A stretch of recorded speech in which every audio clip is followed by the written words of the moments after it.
Are we at one of those moments in history in which there is the necessity for a new world order? There's a need for a new world order, but it has different characteristics in different parts of the world.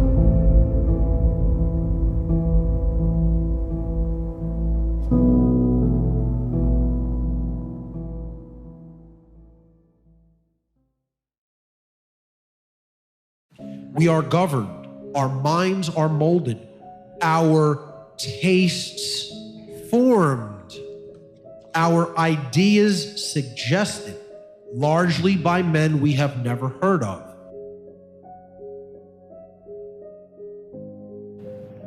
They're creating people with horrible traits and characteristics through the manipulation of human biology and consciousness via chemicals in our food, water, and air, in addition to radionics fields that interfere with and change human physiology for the worse. What if an occult ruling class long ago discovered how to influence the breeding process within entire populations for the purpose of making those populations easier for them to control?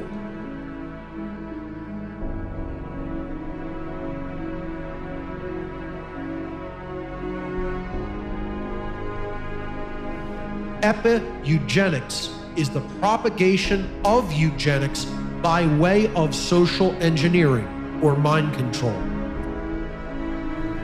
This is population control through mind control. Through the television, the mass media, skewing the perceptions of men and women. The feminization of men.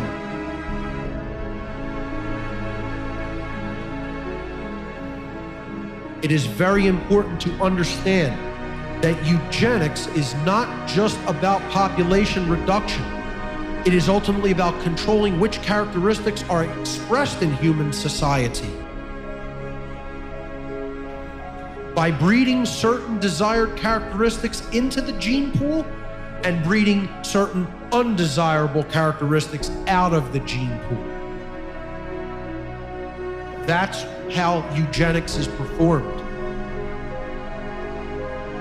The science of epigenetics clearly demonstrates that human beings possess the ability to create adaptive changes to their gene expressions via changes in consciousness.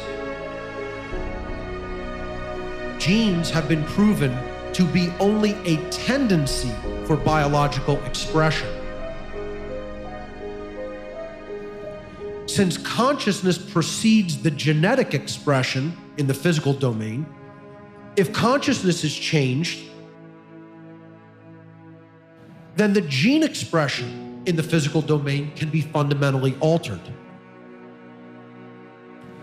Epigenetics has shown that human beings are not controlled by genes like computer programs are controlled by computer code.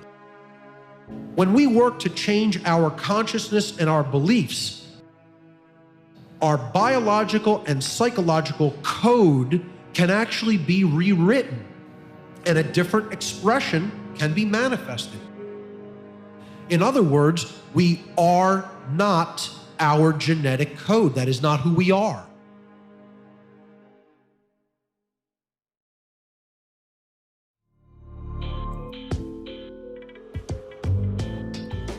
Rund 200 verschiedene Zelltypen gibt es im menschlichen Körper.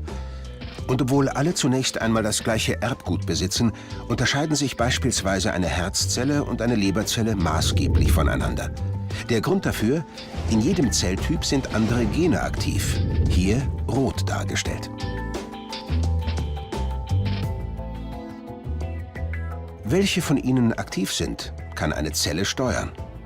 Dann nämlich binden spezielle Proteine an die DNA und das jeweilige Gen wird abgelesen. Durch sogenannte epigenetische Veränderungen kann sie diesen Prozess kontrollieren. Diese Änderungen betreffen nicht den genetischen Code der DNA, sie sind aber trotzdem vererbbar.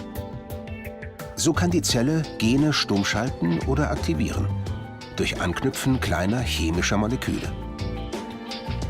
Ein Beispiel dafür ist die DNA-Methylierung. Sie betrifft vor allem die hier gelb dargestellte Promotorregion, den eigentlichen Lesestartpunkt für die Gene. Cytosin-Moleküle kommen hier besonders häufig vor. An sie knüpfen Enzyme, die Methyltransferasen, eine Methylgruppe an. Andere Proteine können nun an den Promotor binden und verhindern, dass das Gen abgelesen wird. Es ist damit stumm geschaltet.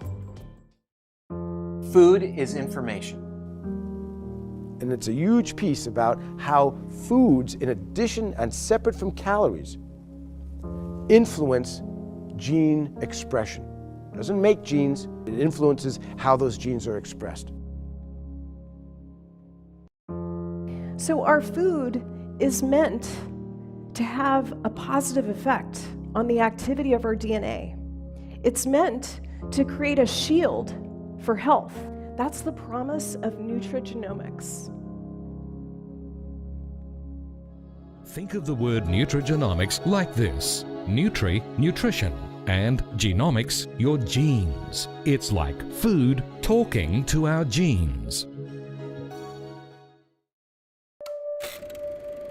My mom always used to say that a great recipe doesn't start in the kitchen.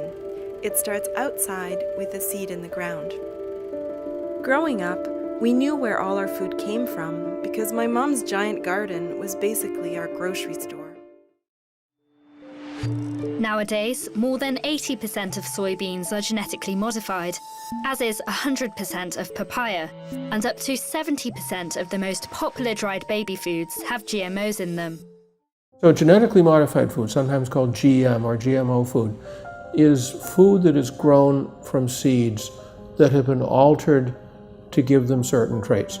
Now, there's nothing wrong with altering the genes of a plant. Farmers have been doing that for centuries. That's how they do selective breeding to produce big red apples or really juicy tomatoes or really beautiful roses. So it's not the genetics that are the problem. The problem is that when they create these genetically modified plants, they put a trait into the corn, into the soybeans, that makes the corn and the soybeans resistant to herbicides. Farmers can now spray more and more herbicide on the corn, on the soybeans, over the growing season. And because they're applying so much herbicide to these GMO crops, some of that herbicide chemical comes through on the corn flakes, on the potato chips, on the corn chips that are made from these crops, and the chemicals are getting into children.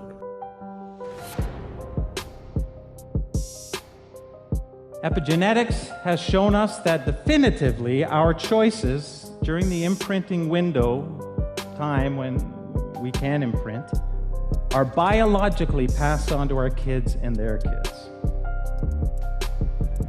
And it's like there's a universal law at play that, as you step back from epigenetics, crosses spiritual and psychological and interpersonal and now physical lines, that says what you do impacts future generations.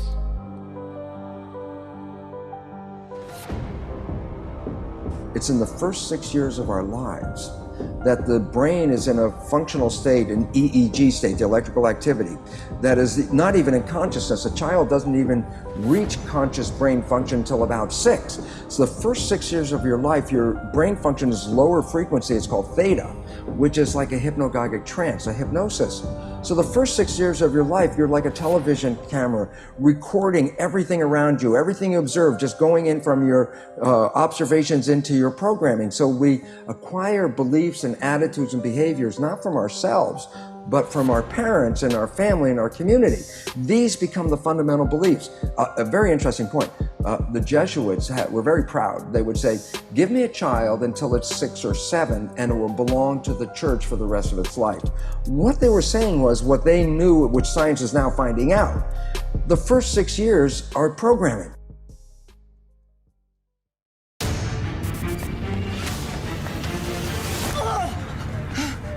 It's okay, it's okay. I'm Celine Dion.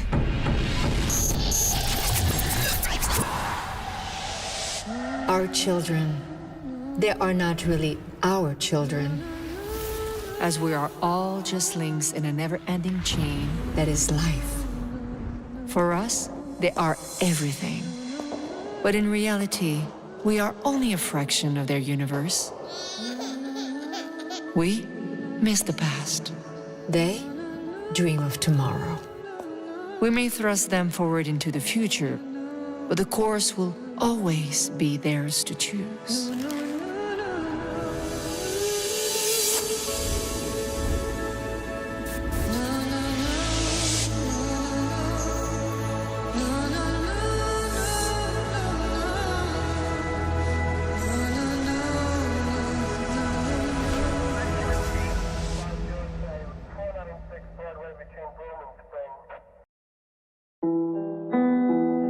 There is a scientific declassified plan developed by the British government 100 years ago to break down the family, to create asexualization in humans. But to do that first, they've got to confuse the gender.